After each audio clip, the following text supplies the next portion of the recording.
Hello and welcome to our latest and greatest edition of Better Together Arizona. I am your host, Angela Hughey. Today we are joined by the amazing Teniqua Broughton. She's a community leader with more than 20 years experience in the nonprofit sector. Teniqua is the CEO of the state of Black Arizona, and her impact can be felt from the arts community to the economic development community and beyond. Just a few of Teniqua's accolades include being a Phoenix Titan 100 of industry in 2022 and 2023, and AZ Big Media's 50 Business Leaders to Watch in 2024.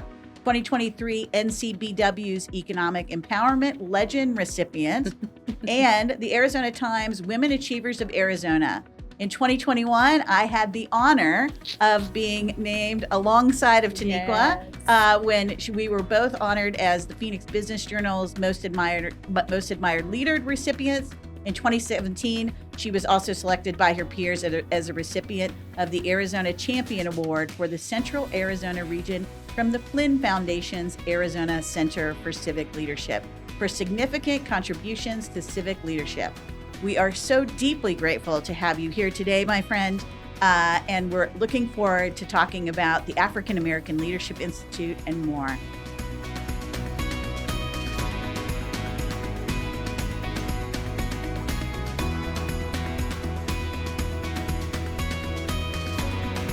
How are you?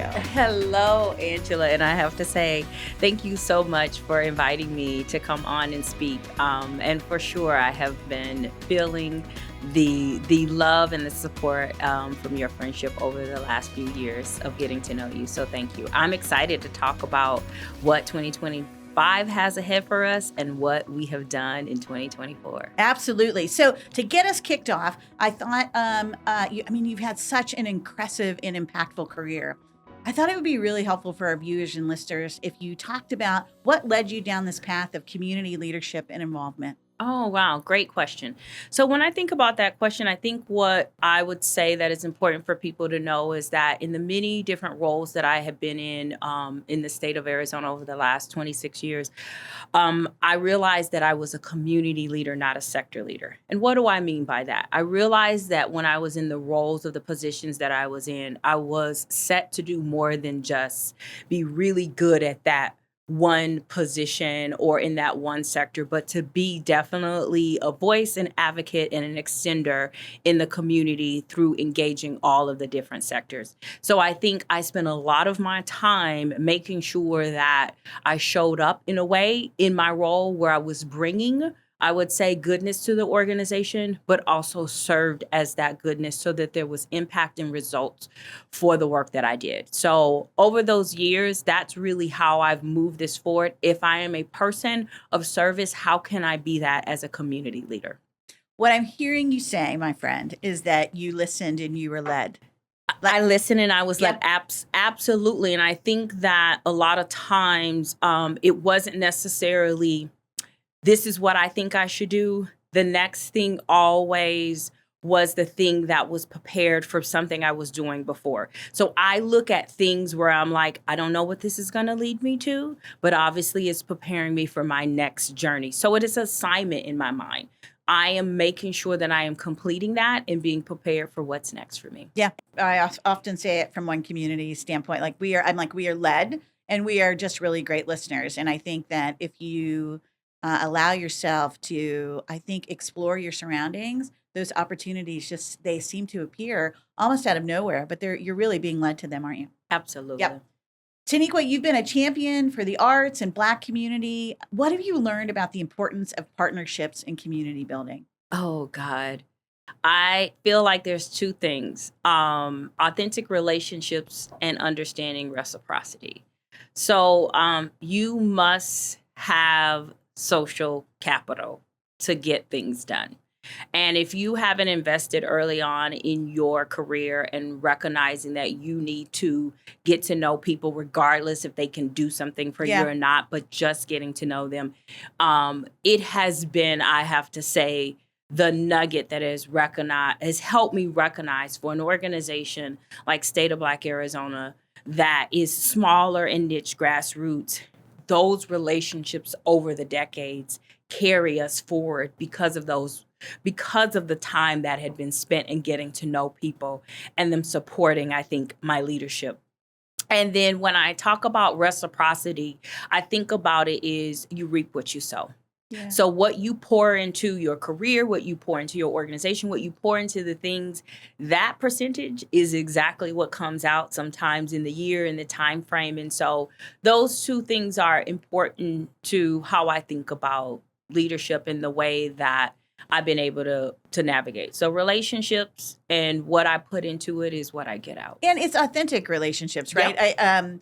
I remember you and I were having a conversation before the podcast started, talking about leadership institutes and our journeys through them. And I remember some years ago coming across a leader who said, like, I won't meet with someone if, like, I don't think that their title is like where I'm at. And I was like, wow, how big of you. And I have the exact opposite belief. Like, I have always just said I will have a cup of coffee or a non-caffeinated beverage with anyone. And I go into meetings with no expectations, right? Like, Right. you know, I think sometimes we're taught to like go into a meeting and say, well, this is what I'm going to get out of it, right? Right. And with this intent to like Right. drive to this certain outcome that you specifically want. And I actually think that that's like a really short-sighted way of looking at meeting with folks. Well, it's transactional, It's Angela. super transactional. And it means that literally you've met me and you've decided that we're getting married. I don't even know if I want to date you. So Oh, when come I on. look I'm a at pretty it, good date, Teniqua. no, but you know, Yeah. you are. But what I mean is people come to the meeting and it has to end in something. And I have to say some of the best meetings or lunches or even breakfasts are ones when you can just have a conversation and get to know. That's when I think the nuggets really come out, right? Because if you come in and you don't have any like preconceived notions of what this outcome is going to be, and you're listening, right? Yeah. We've already talked about how important listening is. Then the opportunity is really limitless. Like when you sit down with someone, right? Right. You're not actually limiting yourself because you're being transactional. I agree. You know, here's the thing about the relationships that I really love that I have is if someone calls me, I know that they're calling me with intent because they don't always necessarily try to call me all the time.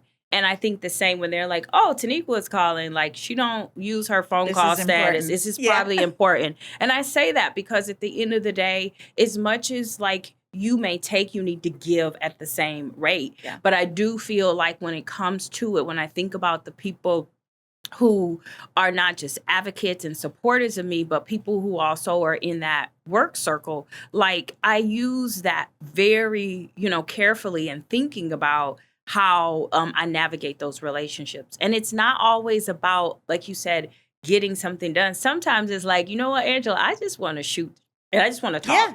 That's all I want to do. Or I got this on my mind and I was wondering what you think about it. Or sometimes it's just like, I was thinking about this conversation and I don't even know if I could have this with anybody else. But It's just trust. yeah. And those are the times where like you find just moments where you can be your authentic self, but also you sometimes get to a place that you didn't expect to get because now you've made connections around the work that you could do together or potentially relationships with other people who should be in your circle. Absolutely. So the sky's the limit is what I'm hearing. Speaking of the sky's the limit, I mean, come on. You lead the African American Leadership Institute. So I don't know that everybody knows about the African American Leadership Institute. Can you talk about like what inspired the Institute and its creation and all the things you've got going on? Yes. So here's what's really interesting is the African American Leadership Institute originally was founded by Valle del Sol. Okay. And so in 2010, they started that. But I think what's really beautiful about where we are today is I'm taking it on the next set of its journey where truly at this point, it's going to be what it needs to be for Arizona. So if you've participated in it or you're not sure about it, the Leadership Institute, I like to say, is 10 weeks of skill building and knowledge building of understanding the issues and concerns as it relates to African Americans across the state. We are focused on 5 indicator areas, which it comes to education, economics, healthcare, civic life, and infrastructure. And then there's subcategories that we specifically address that may be happening in certain cities and or counties. But what is great over that time is they can understand the history of African Americans, to understanding Black philanthropy, to understanding policing, to really getting to understand what are some of those health disparities. And what is also, I think, really important about it is it's culturally specific to how you're showing up as a leader in the spaces that you work, live, and play in. So there can be so many other leadership programs that are focused in on what an issue could be, happening in a community. But this is now talking about it from the standpoint of who you are by the community and how it could actually take change and focus if you choose to put that action. So specific to African American leaders, specific, and specific really to the change that can happen and the opportunities that can lie ahead for the African American community in Arizona. Absolutely. And I also say why it's important. And it's not a program where people are like, oh, that's for young people or for emerging leaders. Angela, it's not. It is recognizing that we live in a state where the migration of so many new Black professionals happen every single day here. People don't actually know the history or the landscape. And sometimes where to go, who to go to, because we are spread out. How to connect, right? So it's how to connect. It's understanding Arizona's history with the African American community, right? And the unique, I think, opportunities and hurdles for the African American community. We talk about this all the time from a one community standpoint, right? If you're an LGBTQ plus Arizonan, we have some unique hurdles in front of us to ensure that we as a community are healthy and thrive, right? Yep. And what I'm hearing you say is the same holds true for the Black community in Arizona as well. Absolutely. And what I love about the Institute, it's not about just dropping the data. It is about having a conversation about really some of the systems, strategies, and in ways in which we need to approach this. We can't apply the same lens that's happening in Atlanta and Chicago and DC. That's not how we show up here. Atlanta, we are not Chicago, and or I DC. wish people stop saying that. And to realize when you come here, there is a uniqueness. There are things that are similar in trends in some of the issues, but for the most part, it's very different. So how do you come in and you become a player in understanding that? So I'll have 2 to 3 different generations of leaders in our program. We max out at about 25. This past graduation for 2024, we had 21 leaders. That was the most. It was a lot. I had folks who really, truly wanted to dive in how I can be a change agent to it. So that 10 weeks is about rest, remembering, and really resistance from how do I show up as a leader, recognizing those intersectionality challenges that I have, and I can come here and I can take those layers off.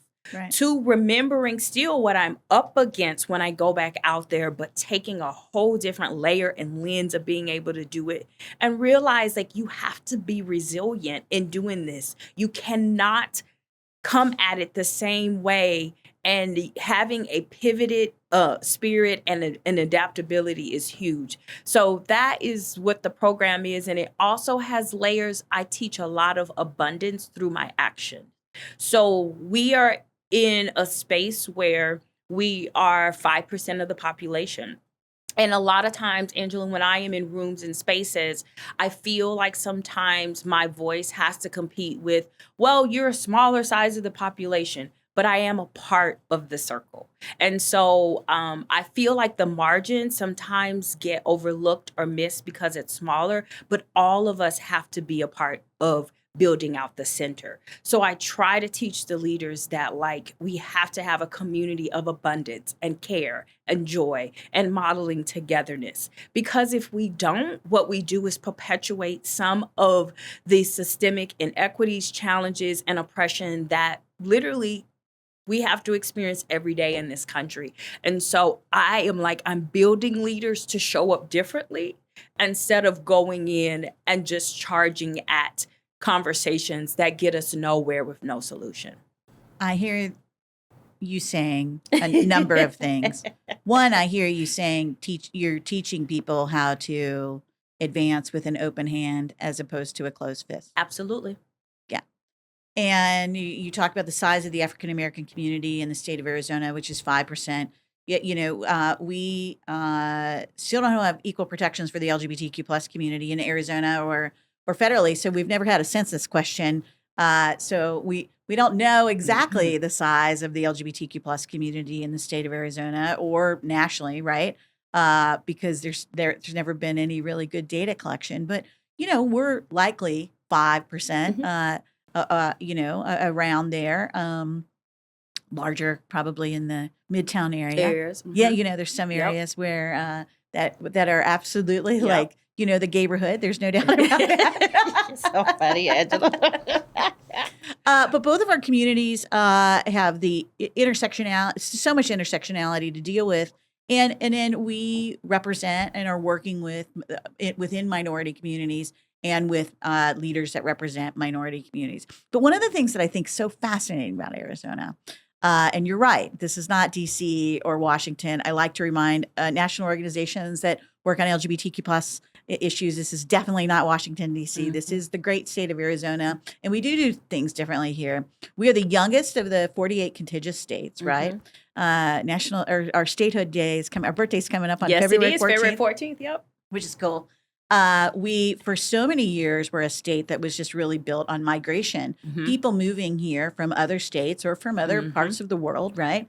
And then, we are a very diverse state, too. And so from a minority-majority standpoint, I believe it's Maricopa County, is going to see that minority-majority status or already is a minority-majority, and so is Pima County. And they have been since like 2008, 2010. So that means when we look at the majority of the constituency in our largest counties, our diverse minority communities actually make up the majority of the constituency. Absolutely. And yet the issues that we face as members of these diverse minority communities are pretty similar across the board, and it is working to get the seat at the table and to ensure that our voices are heard, working diligently and collaboratively to ensure that we have the same opportunities to thrive, right, in this great state and, of course, in our nation.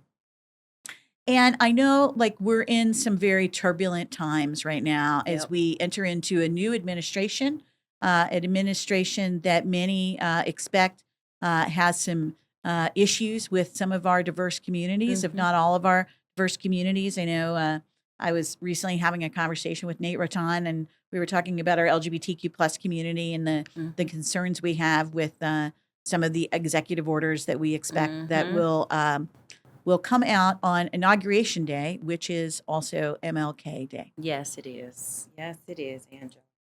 And so I was thinking about the great leader, Martin Luther King Jr., and resiliency the other day. And I wanted, when I was talking with our team and I was talking about January 20th, I said, I want us to focus on resiliency, and I want us to focus on this remarkable leader. I hopefully I'll get the quote right. If not, I apologize for paraphrasing. But it is if you cannot fly, then run. If you can't run, then walk. If you can't walk, then crawl. But whatever you're doing, keep moving forward. Yep, absolutely. Right?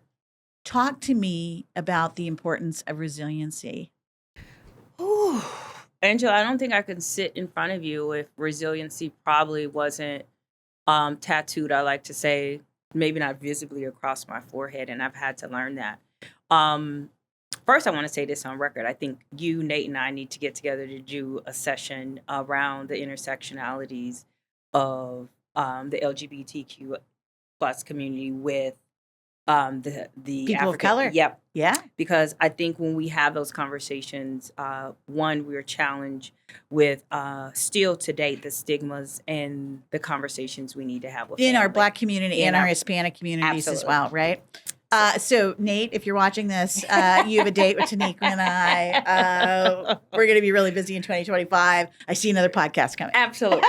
So I wanted to say that. I didn't want to lose that. But I think all of what you talked about, what we're leading up to this point is that When I think about resiliency, I haven't been able to take this organization to where it is if I didn't have that. Yeah. State of Black Arizona was an advisory committee long before it ended up becoming a 501c3 in 2015. So next year we celebrate, this year, excuse me, we celebrate, Congratulations, your thank you, birthday. 10 years. But the last 11 years of working through this has been a journey of realizing that when one door closes or when something doesn't work, I just figure out how to pivot to the next thing. And so that's also something recently I've talked about with the leaders where I've planned something falls apart, and like I got 20 minutes to think about how I'm going to pivot to move forward. I can't worry about the no's and the this and that. I have to move forward. And so I think you can't do this work without being ready for that. You can't stay too long looking at the closed door. You have to always look at moving forward. So my resiliency has been realizing that it cannot not happen. Yeah. It must happen. And you need to figure out how that's going to happen. So when those moments happen, when a door is closed, I just am like, okay, how are we going to pivot? What are we going to do? Who do I need to call? All of those things. And that's how I think leaders should be thinking and showing up. And when other people try to close the door on them, you just find another door to go in. Yeah, I like to say no means not now, not never, right? I used to tell, and when people always are like, well, my mom, I would say, the answer is no. I was like, well, that's really not now. Yeah. I'm going to end up being able to do what I need because ultimately I know that this is necessary. But I think that also I try to use the understanding of when no is a boundary issue as well, where it's like, okay, I'm not doing that because that actually doesn't help us move things forward. But when it comes to resiliency in the work that needs to be done in the community, the data collection that needs to happen, which we are truly need to be a part of the aggregate to disaggregate it. All of that is me saying, I'm going to make sure I'm at this table for goodness. I'm going to make sure I'm at this table that we have a voice, and I'm going to make sure I'm at this table to let you know you don't need to speak on behalf of my community. We can tell you what we want and what we need. Yeah. Thank you.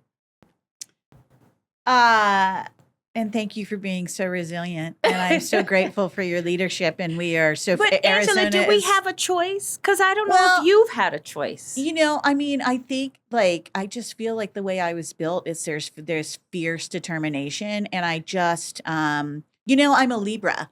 I'm a Libra too. So we like balance, right? And so I just have this innate thing inside of me that just truly believes in treating all people fairly.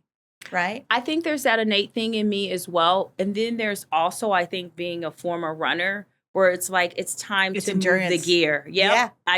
It's a gear in my head that's like, okay, now it's time to go from second to third because I can't stay in the same place. Or when I feel like I'm up against a wall, it's time to figure out how. So there's always a way to, you're right, to figure it out, especially when you have that fierce nature. Absolutely. And I totally agree. It's about pivoting.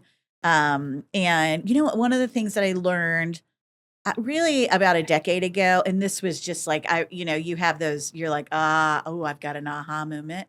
It was really big for me. And it was, don't take things personally. Right. Oh my God. And that was so freeing for me personally and as a leader and from a one community standpoint, and like how, giving that gift to our team, right? And just saying everyone that we're coming across and having any type of a conversation or interaction with has their own personal journey, right? Yep. And so we have to understand that and respect that. Yep. And with that comes no means not now, not never. And so we've really just learned to walk alongside of folks. And again, also notice that from a partnership standpoint, there's just not one ultimately right way to do this. No. So again, going back to the earlier part of our conversation, not walking in with a predetermined outcome, but rather saying, let's lean into what your strengths are. What do you want this to look like? So that we're really creating a winning and good opportunity for both organizations or all of the organizations that are working together in a collaborative way to move the ball forward.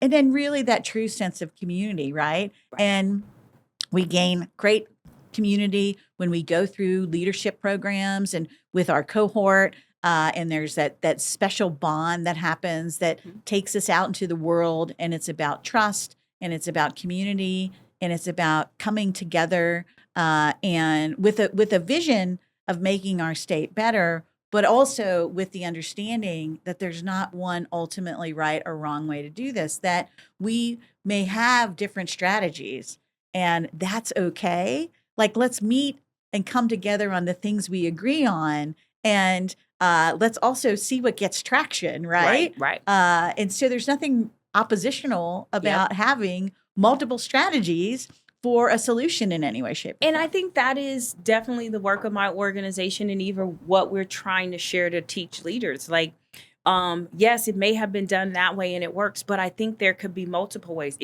And multiple strategies for different cities, states, people, individuals. It has to be. We cannot always just think it can only be this way. But that also requires us to be okay that time and space is a part of that process too.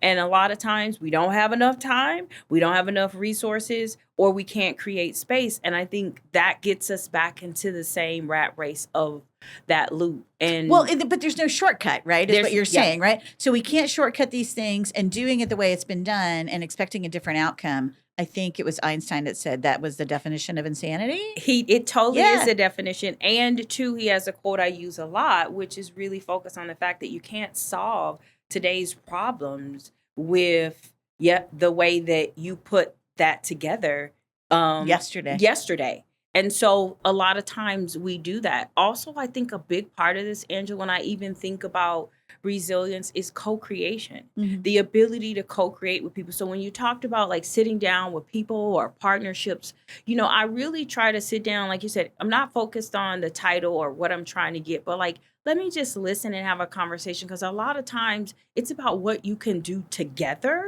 than more focused on, well, I don't have time because this person is just the coordinator of this. But the reality is what is it that we want to make that can impact others? And there's something possibly that can happen if we think about what we're saying and who we are versus always about what that title is. It's not always about me, right? Yeah. Like what I have learned and said with our team for so many years is, if we lead by doing what's right, if we make the decision and follow through on the decision that we think is the right decision, everything else will fall into place. It'll take care. Like, it doesn't matter if we don't have the funding. We'll find the funding to do it, right? Let's think about what we really think is the right thing to do. And if we concentrate on that right thing, we will move forward, and everything else will prioritize itself, and it all falls into place. And so I think a lot of it is about letting go and having trust. And to your point, not being concerned about where your name is or your logo placement, but about what is for the better good, right? Yep. And that